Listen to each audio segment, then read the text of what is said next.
Hola amigos, amigas, ¿qué tal? Soy Tony. Estoy aquí otra vez para practicar mi español hablando. I spoke in Spanish. and today we're into chapter 3 of this story called La Ruta, courtesy of Ollie Richards.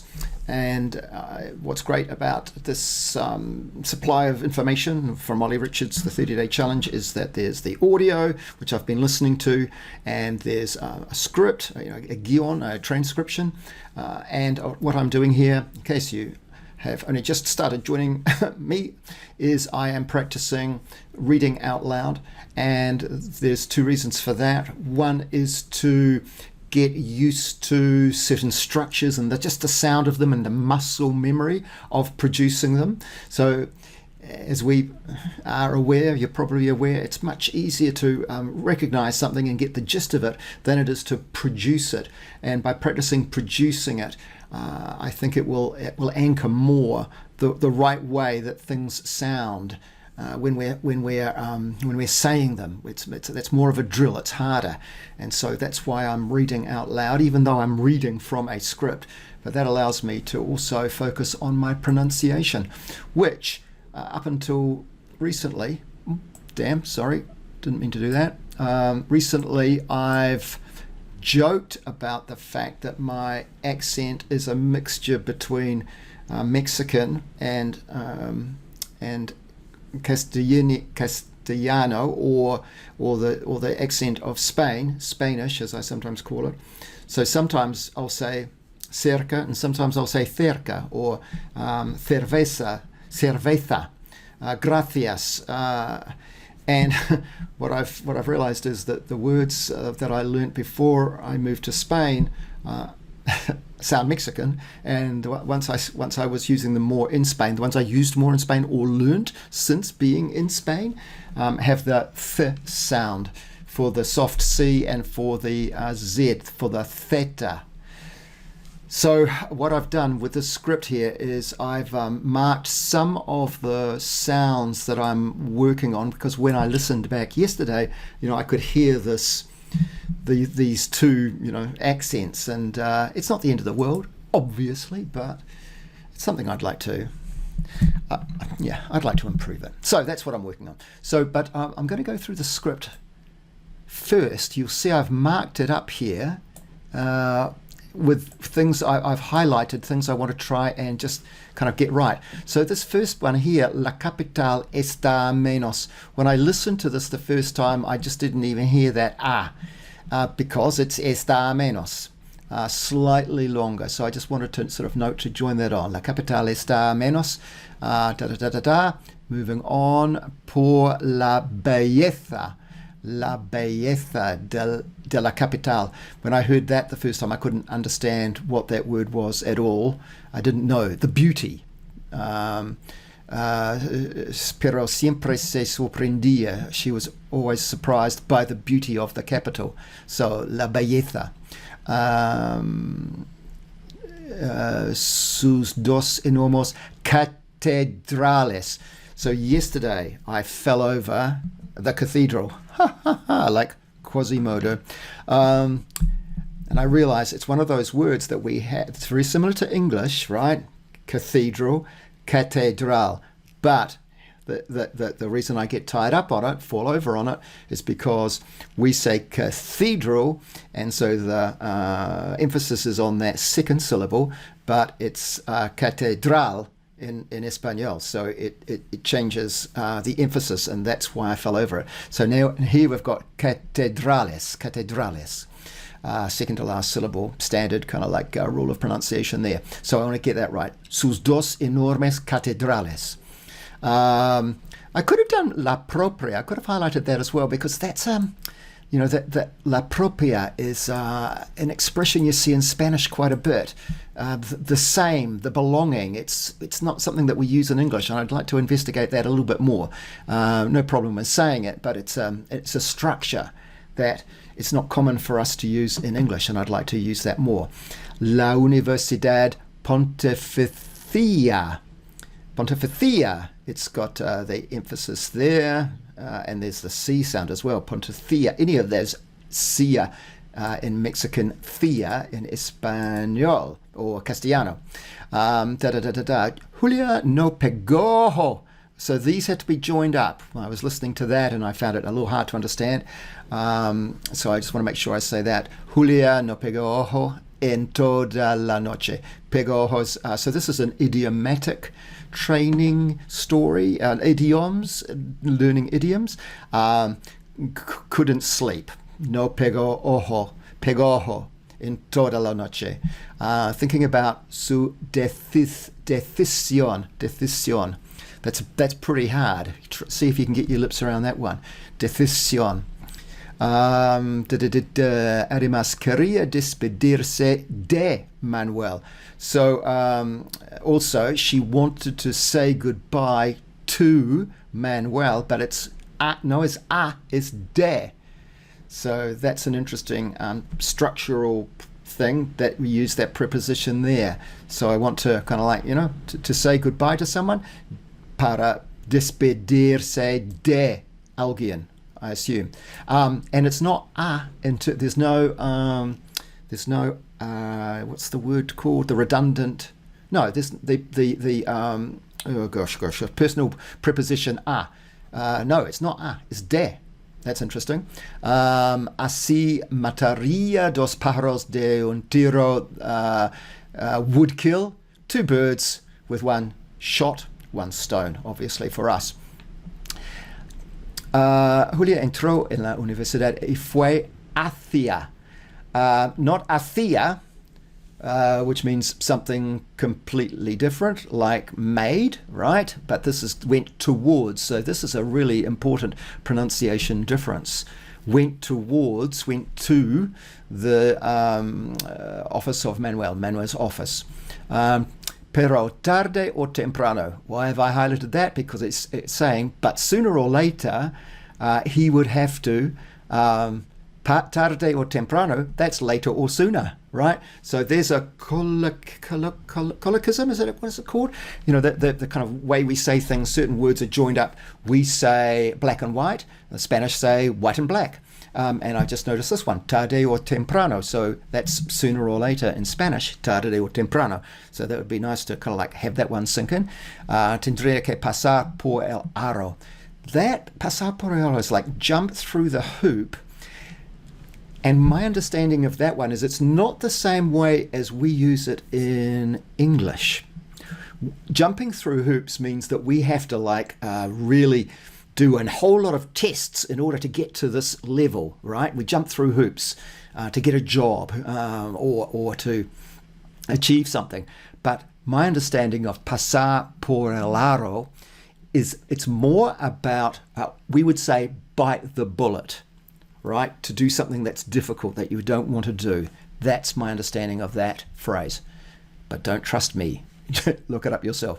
And accept his farewell, his departure inside a year. Blah, blah, blah. Don't worry about all that. Okay, Manuel se quedó sorprendido. So this structure, se quedó, one of those ones where it's like to become something or was surprised. Se quedó sorprendido.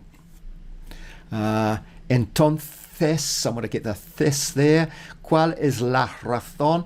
I've highlighted that because razón isn't clear what gender it is. It doesn't end with O or A or MA or one of those ones that are masculine. La razón. All right, so la razón. I want to get that one. La razón. De, what is the reason for this trip? I'm going to sneeze, so I'll mute the microphone. Oh, didn't mute. Never mind. Sorry about that. I'll take that out. ¿Cuál es la razón de ese viaje? That's probably quite a good phrase. You can put anything other than, you can put something else other than viaje. What's the reason for this or for that? Whatever it is. ¿Cuál es la razón de? ¿Cuál es la razón de ese viaje? Blah, blah, blah, blah, blah. No puedo decirte. Okay. Solo te pido confíes. Okay, so emphasis on that one. Confíes in me. Not fear. like in the subjunctive, like ia, there's an emphasis there. Solo pido que confíes en mí. I only ask that you trust in me. Direct or indirect prepositions with pedir. Okay, let's keep going. Confío. Sé que te traes algo entre manos. That means you're up to something. Te traes algo entre manos. Pero necesitas, no sé qué es, what it is, but you need to sort it out. Arreglalo. I want to get that R sound in there for arreglar, which also means to fix. But I'm sure in this case it's like you need to sort it out. Estaré contigo, blah, blah, blah. Mucho más encuentras a tu media naranja. Igual que entras is like a maybe, you'll find your other half. Media naranja is like your other half. Julia rió, laughed, y se dieron un abrazo. That's the structure I'm noting because it's like they gave each other. The se in that case is they gave each other.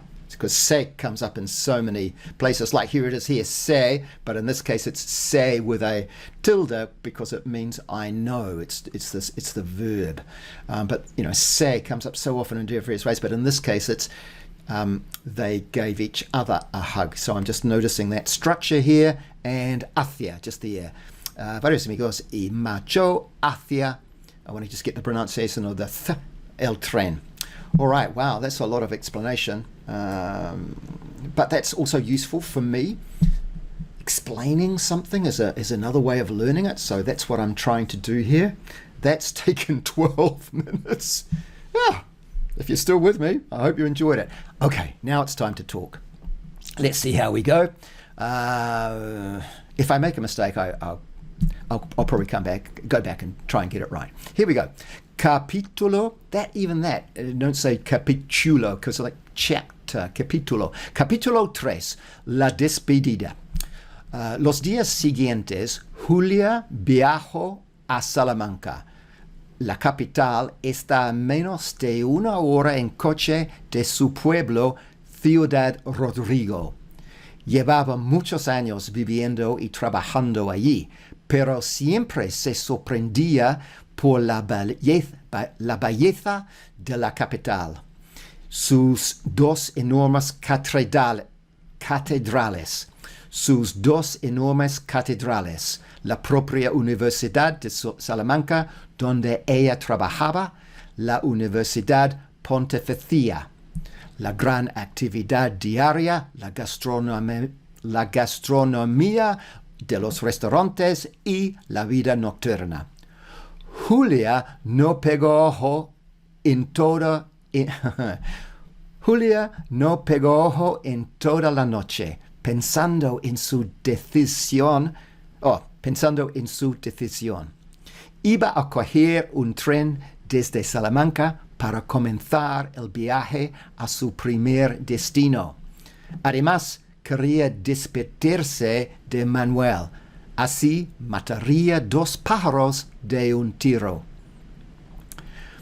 Julia entró en la universidad y fue hacia el despacho de Manuel. Él seguía trabajando allí, pero tarde o temprano tendría que pasar por el aro y aceptar su despido dentro de un año. El profesor recibió a Julia con un fuerte abrazo. Buenos días, ¿estás lista para volver a dar clases? Oh, hola Manuel, no, me voy de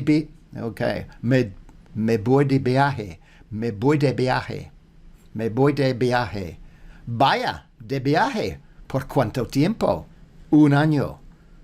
Manuel se quedó sorprendido y dijo, entonces, ¿no te voy a ver en un año? ¿Cuál es la razón de ese viaje? Voy a viajar por toda España, pero volveré aquí. No puedo decirte cuáles son mis motivos. Solo te pido que confíes en mí. Solo te pido que confías en mí. Solo te pido que confías en mí. Te llamaré por teléfono de vez en cuando. Confío en ti, Julia. Sé que te traes algo entre manos. No sé qué es, pero necesitas arreglalo. Arreglalo. No sé qué es, pero necesitas arreglalo. Estaré contigo en un año, Manuel. Mucha suerte. Igual encuentras a tu media naranja.